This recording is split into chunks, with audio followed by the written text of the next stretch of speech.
Selamat pagi, siang, sore, atau malam ke Naurisa Bias ini. Perkenalkan, nama saya Zaki Fikri dari kelas Komunikasi Antarbudaya Ilkom B. Jadi kali ini saya akan menjawab soal kuis dari yang Kabias berikan di YouTube yang ada di Kolabor juga.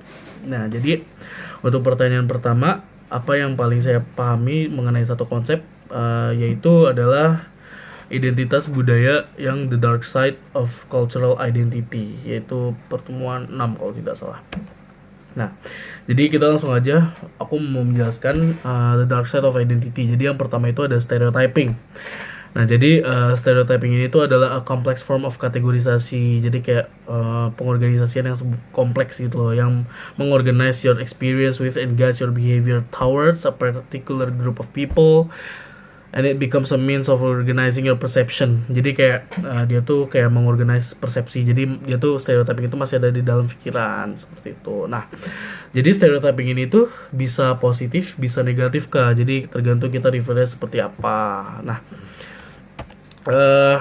kenapa sih stereotypes tuh hamper intercultural communication? Jadi yang pertama tuh stereotypes tuh are kind of filter gitu kan. Terus yang kedua itu it is not the act of classifying that creates intercultural problems. Nah, yang ketiga stereotypes itu also keep you from being a successful communicator because they are oversimplified, exaggerated, and overgeneralized. Nah, yang keempat tuh ada stereotypes are resistant to change.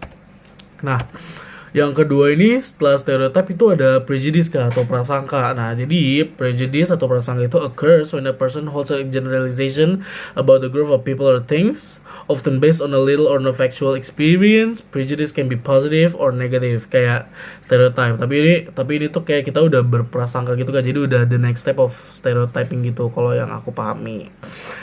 Nah, the function of prejudice itu ada 4, yaitu yang pertama ada the ego defensive function, lalu yang kedua ada the utilitarian function, ada yang ketiga ada the value expression function, yang keempat ada the knowledge function. Nah, expression of prejudice, jadi kayak lanjutnya itu ada expression of prejudice. Kayak first, prejudice tuh can be expressed through what output is refers to as antilocution gitu. Nah, secondly, people act out prejudice through avoidance, jadi kayak menghindari gitu. Nah, yang ketiga tuh when discrimination is the expression of prejudice, the prejudiced person will attempt to exclude all members of the group in question from certain types of employment, residential housing, and etc. Seperti itu. Nah, kenapa sih prejudice itu muncul, kayak apa sih causesnya? Jadi causes of prejudice tuh seingat aku ada 3, yaitu ada dari societal source, ada dari maintaining social identity, ada scapegoating, seperti itu.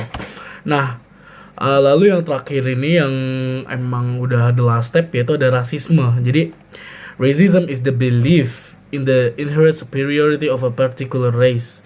It denies the basic equality of humankind and correlates ability with physical composition. Nah, the expression of racism jadi itu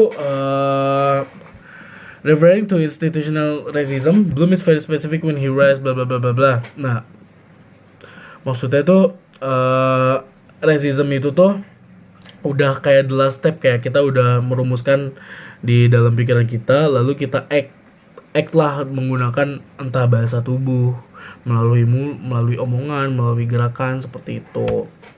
Nah, bagaimana sih cara mengavoid racism itu? Jadi firstly itu try to be honest with yourself when deciding if you hold any racist views. Terus yang kedua tuh ada object to racist joke and insults whenever you hear them. Seperti itu. Terus yang ketiga ada straightforward as it sounds, respect freedom.